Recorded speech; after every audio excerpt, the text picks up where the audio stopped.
What's up guys, TC here, and welcome back to Starbound Nightly, and this is our first episode from the story mode update. So already, our very first episode, we already have a ton of stuff to show off, and I know I say it every episode, but today we really do have, this is probably going to be a 10 or 15 minute episode, so we're going to be cutting to and from a lot of places, but first, let's go check out this brand new, I'm not sure what to call it. It's a new biome, I guess. It's a revamped of an old biome. Now this is a temple I made, but all this stuff here is actually from a new Foundry Biome, I think is what it's going to be. These are not currently findable, like they're not on the planet yet, but this is reminiscent to me of the steampunk biome, right? Like all these really, really cool things you can find. Some of these can be turned on and off. We have beds and stuff just like that, all the furniture. We have Foundry chests, or volcanic chests there, Foundry bed, all kinds of just random stuff here. Even some stuff like we have switches you can turn on and off. We even have one here. I actually left it off because it was kind of annoying. Where's it at? It is a smoke machine, and this thing, it actually generates a lot of smoke. And the cool thing about this is you'll see it just starts generating a bunch of smoke. But what's cool is this one's, you can actually pick this thing up. So if you find this in the wild, you can pick it up and harvest it and put it in your base somewhere if you want something to look smoky. And a lot of the stuff here actually produces a lot of smoke. So if you look up here, you'll see it's like very, very smoggy. It's looking like Beijing up in here. So all this real smoke type stuff up here. There's also like Foundry doors. I didn't have anywhere to put these type of things, so I didn't show them. We have Foundry chair here. I should have shown that off. We have a Foundry door. We have Foundry supports. We even have a Foundry long and short elevator. So you'll see here there. Show the red one here. There you go. So it's a it's the short version here, and as you can see, it's just the just like the normal. I know the elevators are a little bit underwhelming, but there's one for every type here, and so I'm gonna clean this stuff up and show off some more, so just one second. Okay guys, so we are back. So this next little bit, before I jump down and show you, I want to warn you, I'm not really sure if I would consider this a spoiler, but it's not, I don't know, it's a central part to the game, but it's going to be something you're going to find out about in the first mission of the game, so I don't really consider it much of a spoiler. But if you don't want anything spoiled for you about the entire game, then here's your chance to check out now. Otherwise, we're going to move on ahead. So 3, 2, 1, and we're going to drop on down. So up next here, you're going to see this is something called the Protectorate, or the Terrene Protectorate, right? So this is actually going to be like think of it as like a federation of races. So you'll see here all these different races, all the Hylodal, the Floran, the Apex Human, Glitch, all that stuff, are all on a united front. And this is kind of their one banner, their emblem to represent them. And this is all their different stuff here. So you have Terrene Protectorate, like lockers, you got the table. What's really funny, you actually have a toilet, a sink, and they even have a toilet paper roll, which is kind of cool. They have like TVs, a wind chime, vending machines. Even have a bed over here you can get into. Can you get in both of these? No, you can just get in the bottom one. But yeah, so the Terrene Protectorate are going to be like the main protagonists, I think, in the game. They're the good guys, from what I understand. I think you're going to be working with them for the most part, or they're going to be working with you. But I know they actually have some kind of central base or something where all this stuff is going to be located, so we'll look forward to seeing that in the future, but I don't think we can access it right now. So we have one more quick stop. I'm going to clean this stuff up, and I'm going to show one more little bit. Alright, and we are back again. So now we're going to hop on down and check out this other stuff here. So as you see right off the bat, we have a lot of new little crafting stations. And so what this is part of is the new progression in the game. I know a lot of people have complained that progression is kind of weird in the game. That's because this whole time it's really been quite placeholder. So what this new stuff is going to be is kind of it's a lot more centralized, streamlined way, and a more like intuitive way to craft and progress. You'll see here this is actually an apothecary. So here we can craft like poison antidote, and this is where we start seeing these the mob drops come into play. So see, we have a venom sample in an empty bottle becomes the poison antidote. Medical kits are biosample plus bandages. Then we go over here. We have red stems, which can be crafted with red petal, living root, and medical syringe. Yellow stems can do that, and then you go over this. There's actually nothing in this tab yet. One thing to point out with these syringes is we actually have a new one in the game, which is brand new. We now have, so originally we have a blue, a red, a green, and a yellow stim pack, and we now have an orange one. And the orange one actually gives you rage. So what this does, it slows you down by, I think, like 20% maybe, but it increases your damage output by 25%. So it's actually very, very powerful, especially for a stim pack. And I think it lasts 30 seconds or a minute. I think it's a minute, judging by how long it's taken this to boil down. I don't see a crafting recipe for it yet. If I find out, I will definitely let you guys know. It might not be something you can craft. It seems kind of powerful, but anyways, moving on to this. here's our forging table. And so here, this is a lot of like farming type stuff. You have scarecrows, hose, watering can, and the wooden watering can. And something here I'm going to point out here real quick, you'll see if you look at the ingredients here, this actually takes a tungsten bar. And tungsten is a brand new ore. It's actually right here, tungsten ore. It's tungsten that can be used for smelting. You'll find this in the ground. I'm not quite sure what tier planet. I have a feeling it's going to be pretty early, probably like tier 2, but I might be wrong, don't quote me. This is what the tungsten bar looks like. This is, yeah, primarily found on forest and desert planets, so there you go. That answers that question.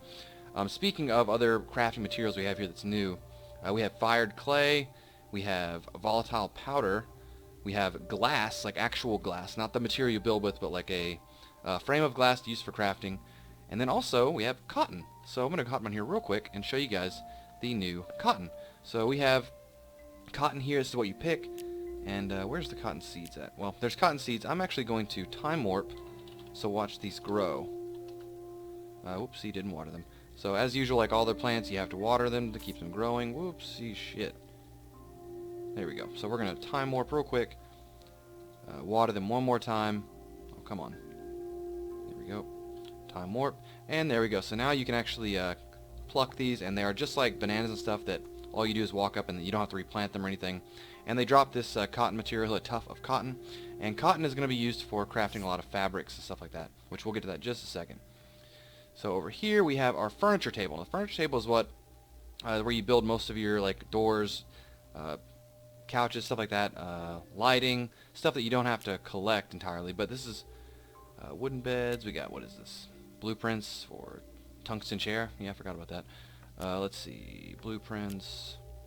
These are chests here. Yes, quite a bit. And I'm in admin mode, so this is going to show literally everything. Like, you're not going to be able to craft some of these like this. Then this is blocks. So that's kind of what this furniture table is going to be. Now, from what I understand, these things are going to be, like, they're not all going to be wood. Like, there's going to be a big upgrade button on these somewhere, and when you click upgrade, it actually upgrades it right there. Like, you don't have to pick it up and replace it. It doesn't give you a new object. You literally just click the upgrade button, and it just changes to the new one. So I think these are just the base default ones, and as we upgrade, these will gain more and more things for them to do. Over here we have the cotton wheel, or the spinning wheel, and this is where you see all these new clothes are. You're able to craft these with cotton, woven fabric and cotton wool, and you make cotton wool with the cotton, obviously. Here you go. Takes cotton, woven fabric, you can get string here. Here's where you get all your dyes now. And lastly, we have the inventor's table, and I'll ignore this stuff up here. Let's do this. So I can show you what it actually has. I'm going to hop out of admin mode. So this is like, this is kind of where you draw up the different tables for things. So here we have like a spinning table, stone furnace. Here's the cooking table. So this is going to be like where you know, make your food and stuff. So ideally, this is the table, I think, where you're going to come up with the ideas for these different things. And you'll upgrade this as well. Yeah, here's a big upgrade button right here. So as you progress through the game, you'll progress to these tables, I think. So anyways, we are going to actually take a look at some of these. You probably noticed right off the bat, and you probably wondering this whole time, what is this armor set I'm wearing? It's actually a brand new and I think really kick-ass armor set. It's called the Fire Lord set. So this is the Fire Lord helmet, Fire Lord breastplate, and Fire Lord Grievous with a Fire Lord cloak. And they're actually pretty cool description here. Fire Lord breastplate is rumored to be forged in the core of dead stars by powerful beings of the past. Fire Lord helmet. A Fire Lord's helmet is a Fire Lord's helmet. It is said one can hear whispers of the past when it's put on. And the pants are a Fire Lord's greaves are said to be able to step through the hottest flames. And the cape of powerful Fire Lord woven using pure green flames. So this is interesting to me because where you find this is on the new planets, or not the new planets, the new. Essentially, this update they've been going with each update, and then they've been upgrading the planet tiers. So we're on the hot and magma planets now. So like the magma ocean ones, the burnt to a crisp ones, and the kind of hot volcanic worlds. So you actually find these things on those volcanic worlds, and these are a legendary set, so they're pretty rare. And there's actually some other stuff, part of that Foundry set I was showing you earlier. And so you'll see here, there's Foundry goggles, Foundry chest, and Foundry pants. And what's really interesting with these, if you pay attention to what they say, it's actually pretty interesting here. Because, where is it? Let's find the one I'm looking for. So this is like, essentially you're going to find those Foundry objects. I think there's going to be little NPCs on them, right? So these are like some fire-resistant trousers for working at a foundry, right? So that kind of hints that it's going to be on an NPC. You'll probably be able to get it, but what's even more interesting is like this set right here, it says these gloves don't cover your chest, but what's weird is they have a status effect of wet. So when you put them on, your character is actually wet right now. Now, it doesn't work at the moment, but I think this is going to be a way for you to create fire-resistant like armor, or to have fire-resistant armor in some way, right? So like I think it's going to make you either lava-resistant or just fire-resistant. I don't quite know. I'm not entirely sure what the game plan is. But yes, I think some kind of fire-resistant armor is in the future. There's also 2 backpacks here, the Foundry Gear Pack and the Foundry Foreman Pack. So you see here they just have little spikes on their back. It's very interesting. Same thing with this one, a little bit more spikes. And of course, as you have come to learn recently, these are in fact dyeable. So you just simply right-click, and you can make some pretty kick-ass colors here. And obviously you can right-click to get them undone. Also, some other objects you'll find in these biomes are these new lava balloons. So these are just like the water balloons, but now these actually, well, they go really far, but they drop puddles of lava, which is going to be extremely powerful. Like, this is going to be a super strong throwing weapon. It's dispensable, so like you don't get them back or anything, but I think it's very powerful. So we're actually going to go take a look right now and go look at this brand new, some changes on these magma planets. So 1 second. Okay, and we are back. So up here, if you look, this is a perfect example of some of the new stuff you're going to find on these magma worlds. They have actual volcanoes on them now that are, they look much more realistic. So this one here, there's a lot of, like, these planets were dangerous before, but now they are extremely dangerous. So you see here, there's actually a chest over here with these little, like, fire-spewing mounds, and you got to kind of weave past them. I'm in admin mode, so you don't really see it, but you sneak in here, and this one has lava balloons in it, but I've actually found a couple that have these Fire Lord armor sets in them. And these little things like this are all over the planet, so we're actually going to continue to look for more. So 1 second. Okay, and so here we actually have another one. As you see here, this is actually a little volcano looking thing, and if you look really closely down here, you'll actually see there is a NPC down in this little corner here. I think this is a merchant of some kind. Yeah, this is a merchant, so they sell all kinds of stuff. You'll just find them trapped down in these holes here. There's a lot of other ones that are really cool looking. They're pretty rare, but there's a lot of these volcanic structures. So there's one more biome here, and we're going to go take a look at that one. Okay, and we are back again, and here we have the new kind of improved crystal biome. And there's one thing I forgot to point out. I'm not sure how it slipped by me, but there's actually a new armor set just for this, and it's a geode set. And as you'll see here, the thumbnails don't quite match yet, but it's got these green crystals. Very interesting looking. Not my favorite, but still pretty cool to have.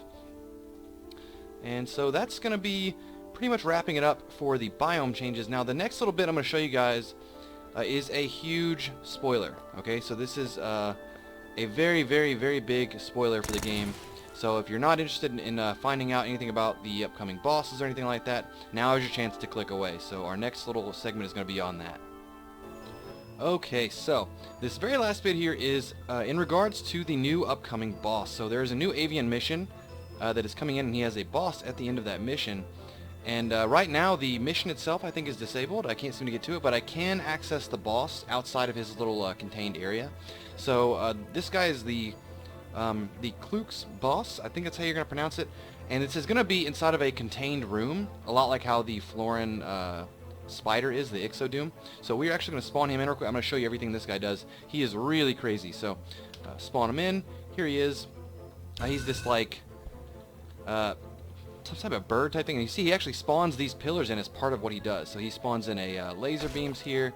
This is about as big as the playing field is going to be. So you can imagine about how big the field's going to be. And you can see he kind of floats around and destroys these pillars.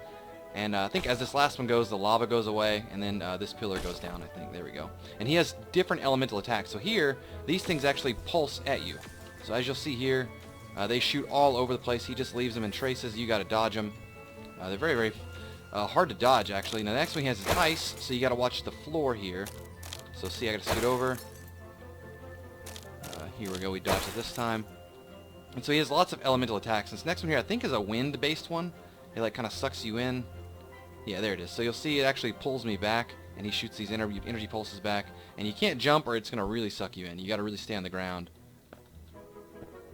So yeah, it's pretty cool. He's definitely going to be a very, very tough boss. He's going to have so many different, so many different attacks. Like all those different strategies, you're going to have to employ just to fight him. I think I've seen a general idea of what the layout of it's going to be, but it's just a general temple look the avians have.